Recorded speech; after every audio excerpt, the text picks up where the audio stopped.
This is a video about converting between exponential form and radical form. So let's start by converting from exponential form into radical form.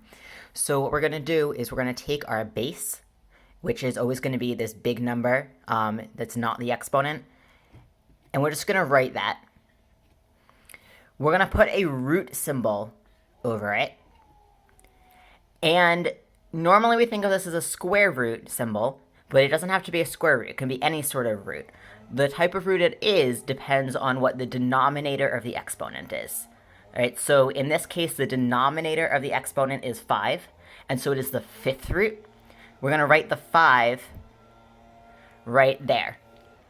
And the numerator of the exponent is the power, and so the power goes where an exponent normally goes, so we'll just write the 3 up here. Now we could also write the same thing with the 3 on the inside of the root, and that would also be correct, but we will normally be writing it with the 3 on the outside, as that is going to make simplifying easier. All right, so let's look at another example. In this, our base is 5. We write our root, and we see the denominator of this fraction is 2, so we put our 2 right here. The numerator of the fraction is 11, so 11 goes up here. And in this case, when we have a 2 as our root, so we have a second root, another way to think of that is the square root, and so we actually don't need to write the 2, since we already know that just this symbol without any number right up here means square root. So we could write it like that, but if you wanted to leave it with the 2 up here, that would also be correct. So moving on to our next example, we keep our 100, we have a root. In this case, the denominator is 13. So we're going to stick our 13 right there, and the numerator is 1. So the 1 can go up here. And of course, when an exponent is 1, we don't actually need to write it. So we could just write the 13th root of 100. And both of those would be considered correct. All right, go ahead, pause the video, and try these two on your own, and then click play to see the answers. All right, so for this first one, we're going to bring our 14. We have a root. The denominator of this fraction is 21, so it's the 21st root, and the power is 2. So we have the 21st root of 14 to the second power.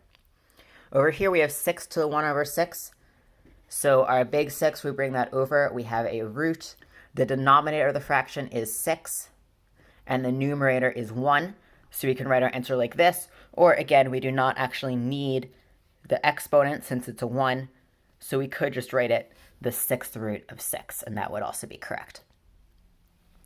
So let's go on to the second part of this video, where we're starting with roots. We're starting in radical form, and we have to convert to exponential form. So just like before, we're going to keep our big number. That's our 16 in this case. And now we have to make the exponent. So just like we saw over here, we saw the numerator was the power, and the denominator was the root. We can just do that in reverse. So here, our root is 3, so that's going to be our denominator. And our power is 7, so that's our numerator. So we get 16 to the 7 over 3. Looking at this next one, we take our 20, and then we see the 11 is the power, the 10 is the root, so we're going to use the 11 as our numerator, and the 10, our root, as the denominator. All right. This one, the first thing you should notice is that we don't actually have a number right here. There's no number for the root. When that happens, that means it's a normal square root. So what you can do is actually go ahead and write in a little 2 right there to help you remember what your number should be. So now we have the 2. We can write our 13, and we see 2 is our denominator because it's the root. 5 is the numerator because it's the power. And so we write 13 to the 5 over 2. All right, go ahead, pause the video, and try these two on your own, and then click play to see the answers. All right, so for this first one, we bring our 100, And we see 6 is the root, so 6 will be the denominator. 15 is the power, so 15 will be the numerator. So we write 15 over 6, and our answer is 100 to the 15 over 6. Now moving over here, this is another one where we're missing one of the numbers.